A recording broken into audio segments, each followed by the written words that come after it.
Belarus जो पड़े वज़ीर 88 रुकनी वफ़द सां गॾु इस्लामाबाद पहुची वियो। सदर अलेक्जेंडर लुकाशेंको अॼु पहुचंदो। वफ़द में बेलारूस जूं 43 वॾियूं कारोबारी शख़्सियतूं बि शामिल। वफ़ाक़ी घरू वज़ीर मोहसिन नक़वी तरफ़ां बेलारूस वफ़द जी आजिया कई वई। तहरीक इंसाफ़ जो एहतजाज रोकण लाइ वफ़ाक़ी राजधानी इस्लामाबाद मुकमल तौर सील। मोबाइल इंटरनेट मोबाइल ऐं मेट्रो बस सर्विस मुअतल। अॼु तालीमी इदारा बंद रहंदा। ईंदड़ वेंदड़ रस्तनि ते पुलिस ऐं FC मुक़रर। शहर में दाख़िल थींदड़नि खे गिरफ़्तार करण जो फ़ैसिलो। IG इस्लामाबाद नासिर आफ्ताब जो चवणु आहे त क़ानून तोड़ींदड़नि ते सख़्त मशक़नि तहत केस दाख़िल कयो वेंदो।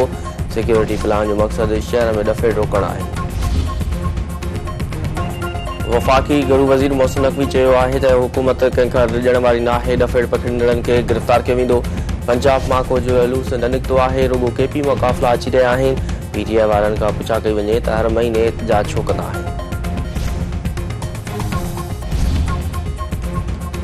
PTI अॻुवान गिरफ़्तारनि लाइ पाण राब्ता करे रहिया आहिनि। कंहिंखे बि अमन अमान ख़राब करण जी इजाज़त न ॾींदासीं। अता तारड़ KP जे वॾे वज़ीर जो पारां चुनाव जी सूरत हाल ते को ध्यानु न आहे। PTI बानी खे अदलिया ज़रिए पंहिंजी बेगुनाही साबित करणु घुरिजे। फ़साद पैदा करण जा आख़िर सबब कहिड़ा आहिनि।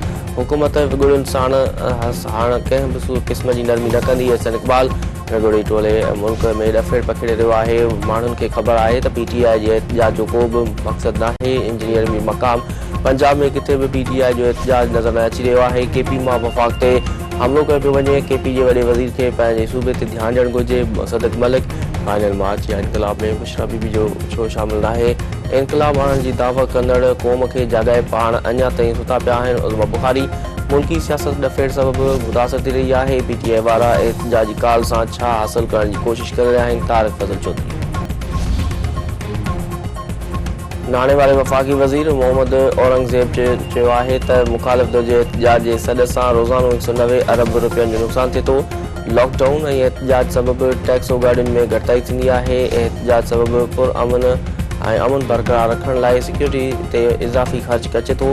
IT ऐं टेलीकॉम जी बंदिश सां समाजी तौर ते बि नाकारी असर पवंदा।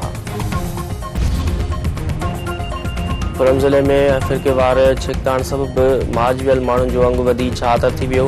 धुरनि में लाश ऐं कैदी वापसि करण समेत जंगबंदी ते इतफ़ाक़। KP हुकूमत जी तर्जुमान बैरिस्टर सैफ जो चवणु आहे त खुरम ज़िले में फ़िरक़ेवार छिकताण जे नतीजे में माजवियल माण्हुनि जो अंग छातर थी वियो आहे। धुरियूं लाश ऐं कैदी वापसि करण खां सवाइ 7 ॾींहंनि जी जंगबंदी ते राज़ी आहिनि। सिंधु दरिया मां 6 कैनाल कढण ख़िलाफ़ सिंध सरापा एहतजाज। हैदराबाद में अवामी जमहूरी पार्टी तरफ़ां नसीमनगर चौक खां मंज़र पुल ताईं मार्च। सकड़ में सनान कुरैशी जी अॻुवाणी में जिस्कम जे में एहतजाज रैली ऐं धरणो। हैदराबाद में फ़ाज़ नवाब शाह जेकब जामशुरे टंडे मोहम्मद खान STP जा मुज़ाहिरा। मातली तलहा डोकरी नसीराबाद शहदादकोट कुबे सईद खान ऐं ॿियनि शहरनि में बि एहतजाज। अॻुवाणियुनि जो चवणु आहे त सिंध जी ज़राअत खे हथ सां तबाह कयो पियो वञे। सिंधु दरिया मां वधीक 6 कैनाल निकिरण सां सूबो बणिजी वेंदो।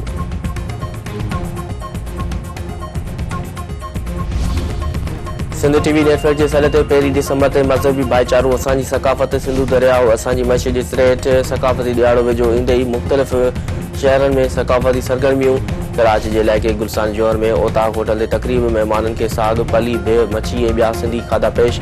कराची में शरगोट खां सचलगोट ताईं मुख़्तलिफ़ धुरनि जे सक़ाफ़ती रैली। मलीर जे इलाइक़े गुलशन हदीद में रैली। गीतनि ते रक़्स। कोटड़ी में नाले वारे लेखक अली बाबा ऐं अब्दुल करीम बलोच जे ॻोठ यूसुफ बलोच में सक़ाफ़ती तक़रीब।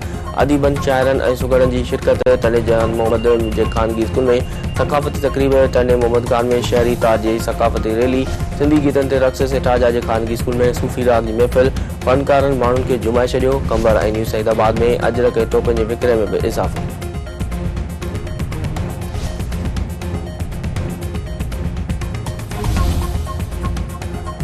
सिंध जी राजधानी कराची में सक़ाफ़ती मेले जो आख़िरी ॾींहुं। हथ जे हुनर समेत मुख़्तलिफ़ सक़ाफ़ती शयुनि जे स्टालनि सबबि हर पासे सक़ाफ़ती रंग निर्वार। सूबाई वज़ीर नासिर हुसैन शाह ऐं ज़ुल्फ़कार शाह तरफ़ां मुख़्तलिफ़ स्टाल जो दौरो।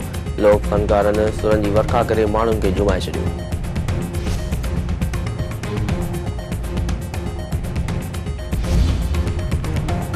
हैदराबाद में खदड़नि फ़क़ीरनि तरफ़ां मुतालबनि जी मनता लाइ मुहूर्त मार्च। सियासी समाजी तंज़ीमुनि समेत सिविल सोसाइटी जे अॻुवाणनि जी शिरकत। अॻुवाणनि जो चवणु आहे त खदड़ा फ़क़ीर बि इंसान आहिनि। कंहिं न हक़ मिलणु घुरिजनि। खदड़नि जी पंहिंजी सुञाणप आहे। उहे फ़क़ीर न आहिनि।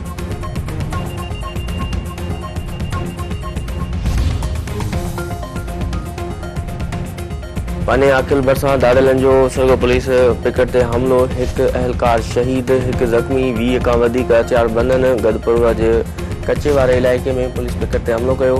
फायरिंग में सिपाही अरबेलो चाचा तडीके शहीद, रज़ा मोहम्मद मक्सी ज़ख़्मी थी पियो।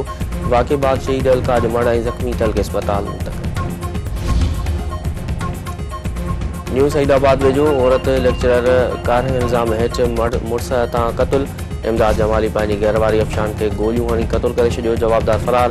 2 महीना अॻु अफशान जमाली लेक्चरर थी। इसराइल जा ग़ज़ा ऐं लबनान में हमला जारी। बैरूत समेत लबनान जे मुख़्तलिफ़ इलाइक़नि में इसराइली फ़ौज जी बमबारी में हिक ई ॾींहं में 84 ॼणा शहीद थी विया आहिनि।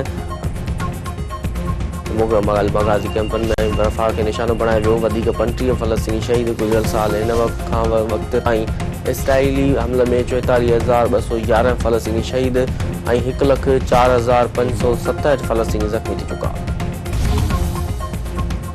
गॾियल अरब इमारात में इसराइली मज़हबी अॻवान जे क़त्ल जे इल्ज़ाम हेठि 3 ॼणा गिरफ़्तार। अरब मीडिया मूजिबि इसराइली शहरी ज़ेवी गोगन ख़मीस ते गुम थियो ऐं 3 ॾींहनि खां पोइ कार मां संदसि लाश मिलियो। ईरान यहूदी रबी जे क़त्ल में मुलविस हुजण वारनि ख़बरुनि जी तर्दीद करे छॾी।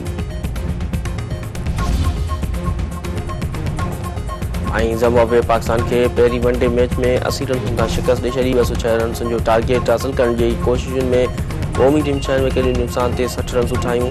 बरसात खां पोइ ॾपु वरित ऐं लुइस क़ानून तहत ज़िम्बाब्वे जी टीम कामयाब करार।